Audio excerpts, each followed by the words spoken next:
Bonjour à tous.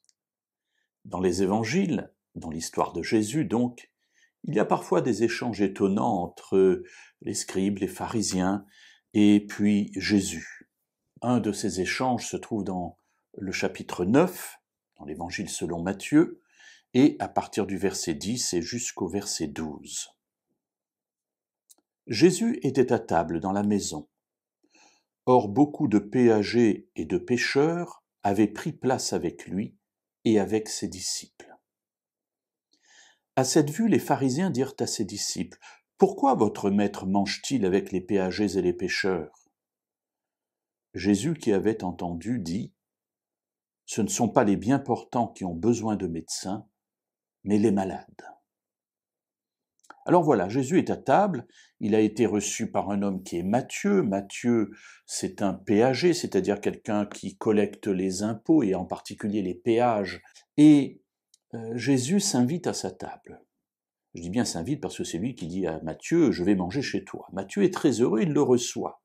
Et il le reçoit avec ses amis, c'est-à-dire des gens comme lui, des péagers, des gens qui sont méprisés évidemment par les contemporains, comme un peu à notre époque.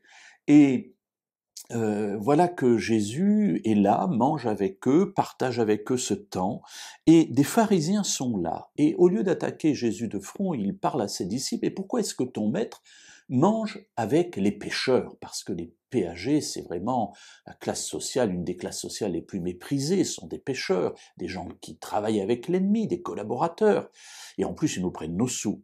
Donc vraiment des gens infréquentables. Jésus leur donne une réponse, très simple, et comme dirait l'autre, frappée du bon sens. Ce ne sont pas les bien portants qui ont besoin de médecins, mais les malades. Alors mes amis, n'ayez pas peur d'aller vers les malades, parce que ce sont eux qui ont besoin de la parole de Jésus. N'ayez pas peur d'aller vers les péagers, vers les prostituées, vers les gens de petite vie, des gens méprisés. Ils ont besoin de médecins.